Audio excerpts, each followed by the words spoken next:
Good morning. Kalimera. I want to welcome our visitors today. If you're new to our town and would like to join our church, please fill out one of the white cards that's in the pews in front of you that gets your name, address, whatever, and hand it to one of our greeters on your way out so that we can add you to our community. A couple of announcements to make. There's something important going on here in 4 weeks. Anyone know what it is? Anyone not know what it is? So we need two things at the festival. What are the things that we need at the festival? We need you at the festival. We need you to work at the festival. So next door, today and the next week, and the next week, and the next week, there's going to be a place for you to sign up to work at the festival. We're also online, sign up for the festival.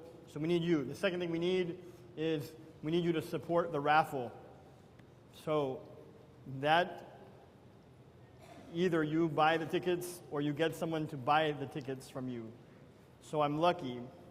I decided I was going to buy a raffle ticket, and I was telling someone my dilemma. I said I can't afford 2 raffle tickets this year. So someone said, I'm going to buy the raffle ticket from you. I'm going to take it off your hands. So I said, great, I met my goal. The Akwatirianakis family has 2 raffle tickets off our plate. Maybe if they win, they'll split the car with me. Maybe on even numbered days. Who knows? So that is the festival. The next, I'm going to be out of the office for a couple days this week. All the clergy of the metropolis go twice a year up to the Diaconia Center for meetings. This is one of those weeks, so I'll be gone the majority of the week, Tuesday through Thursday. So if you email me or call me, just give me a few days to respond.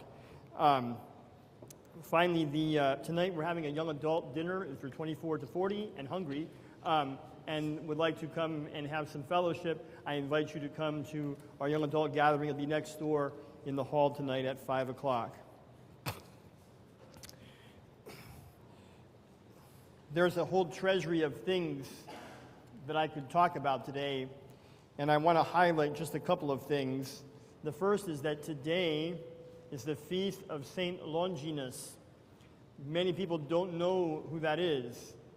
I have not celebrated baptism where someone has given that name to their child. So those who may have children in the future, maybe you'll break ground and be the first to name your child. Does anyone know who this gentleman is? Longinus. He's actually one of the most inspiring saints in the church. We have him in our church building. We have an icon of him in our church building. Did you know that? There's actually an icon of him in just about every church building. That's how famous he is. He's right up there on the icon of the crucifixion, holding the shield, because he was the centurion at the foot of the cross of Christ. He was the head executioner of the Son of God. But he realized that he made a big mistake. He realized that right away. Because as soon as Jesus died on the cross, he said, truly this was the Son of God. And actually he left the army and he went to his home city of Cappadocia, and he became one of the leaders of the early Christian church.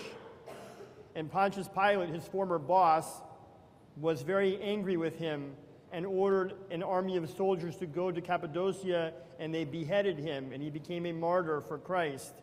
So even in the icon of the crucifixion, the head executioner is shown with a halo around his head. And the message to us is it's not how you start, it's how you finish.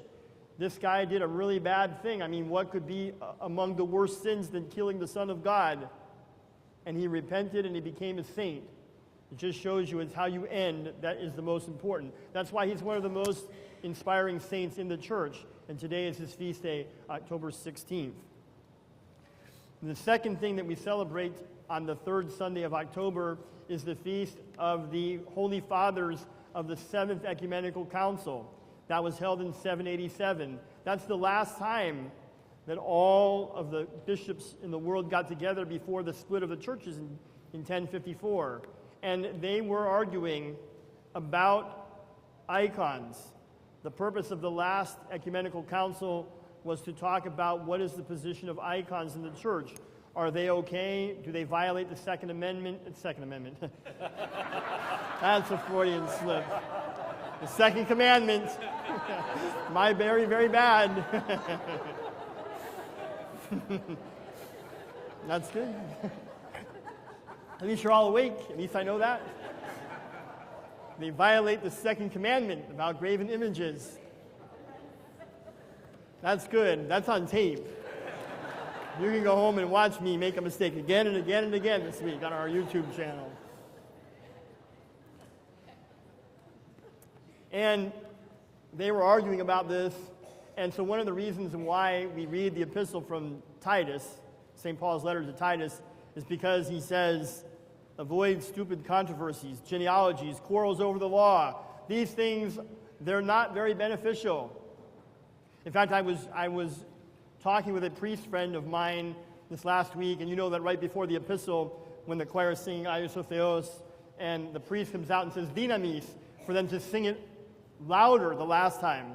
So my priest friend says, when they read the epistle today, and the reader says, avoid stupid controversies, genealogies, quarrels over the law, they don't benefit anything, he said, I'm going to come out and say Dynamis, so he can read it again louder, so that the people can understand that these are the kinds of things that don't further the gospel of Christ. It was necessary back then to have an ecumenical gathering to put this issue to bed once and for all, that the icons indeed are glorious things. They help us in our faith. They give us windows into heaven. They give us a focal point when we're praying. And so the last thing that I want to talk about is the gospel today, which is one of my favorite gospels because it gives us many lessons. One of the lessons is that Jesus tells a parable about a man sowing seed, and some fell on rocks, and some fell on thorns, and some fell along the way, and nothing happened to it, and some fell in good soil and grew 100-fold. And the disciples said, we don't understand what this means. Why the parable? And Jesus says, to you it has been given to know the secrets of the kingdom of heaven. And if you read it in Greek, it says, ta mysteria tis vasilias tou Theou. For to you it's been given to know the mysteries of the kingdom of heaven. And the mysteria, the word mysteria, is the word that gets translated as sacrament in English. But really, we don't have the word sacrament. That's a Western word. We have mysteria in our church, mysteries. That is the sacraments, the mysteries of God, the way that God reveals to himself to us. And so Jesus says to the disciples, to you has been given to know the mysteries of God's kingdom, but to others it's in parables. So they see, but they don't see, and they hear, but they don't understand. The ultimate parable of this life is the divine liturgy. That is the ultimate parable. The kingdom of heaven will be like this. So for the untrained, unknowing person, they come in and they say, this is just a guy in robes swinging a thing with smoke on it.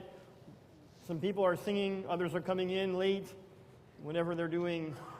But for the one who knows what the liturgy is about, this is God's kingdom unfolded right in front of us today on October 16, 2016. It's a leaving of your life in Tampa and entering into God's kingdom. So we make, as Orthodox Christians, a lifetime study of this parable. A lifetime study of how do bread and wine become the body and blood of Christ. How do people sitting on wooden benches in a building in the middle of Tampa suspend their lives and enter into God's kingdom? We have a lifetime to study that, because when life is over, we're going to live that. We're going to live that.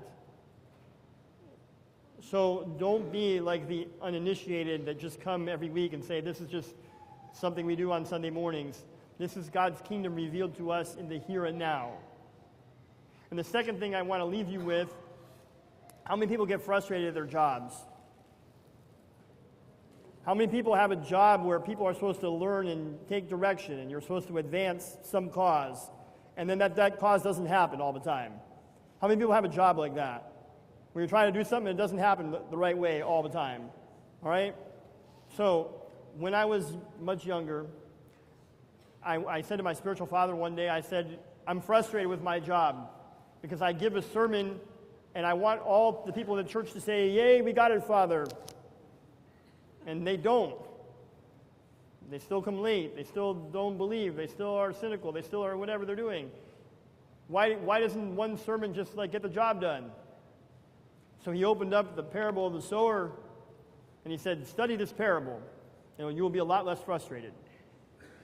He said, imagine your life like the sower. You got a big bag of seed and you walk down the road and you throw the seed where it goes.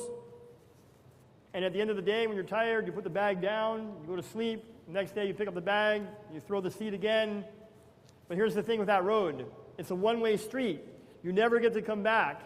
And you also don't get to even turn around and see what happened to the seed you threw.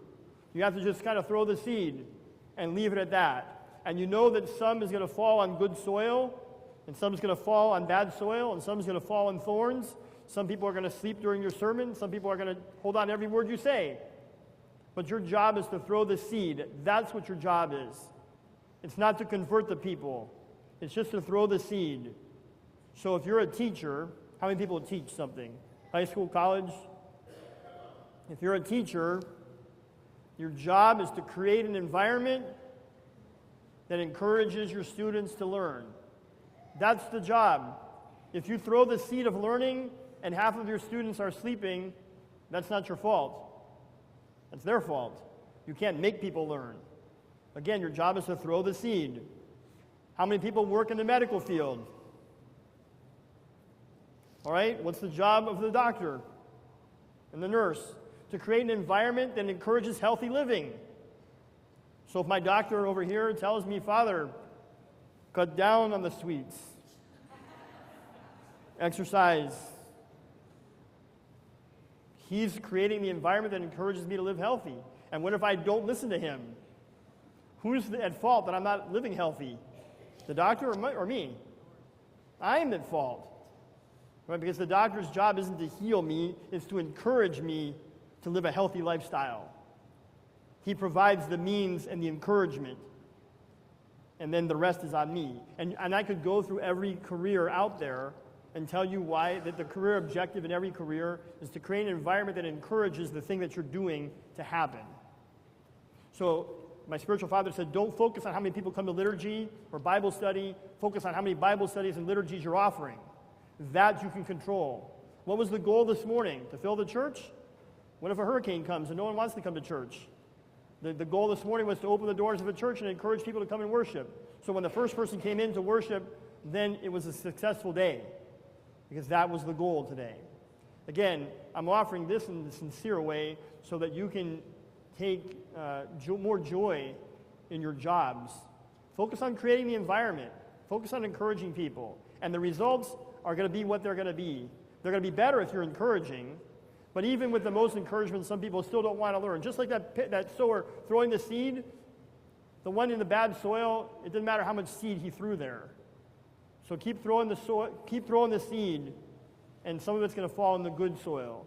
And as far as you receiving the seed, you got to work on the soil of your heart, my heart, your heart, everybody's heart, so that we receive the word with joy and we hold it fast. Many people receive the word like the one that went in the thorns. They believe for a while, and in time of temptation, they kind of fall away. But if you want the seed to really grow in you, then you till the soil of your heart, make it nice and fertile so that the seed can come and can grow 100-fold. Thank you for sharing a beautiful liturgy today. I hope you have a wonderful and blessed week. Amen. Oh, and today's greeters, because I totally forgot, are Carol Fotopoulos, who is right here. Carol, stand up. And Elaine Halkias. If you're new to our community, fill out one of those cards, give it to Carol or Elaine so they can welcome you to our community.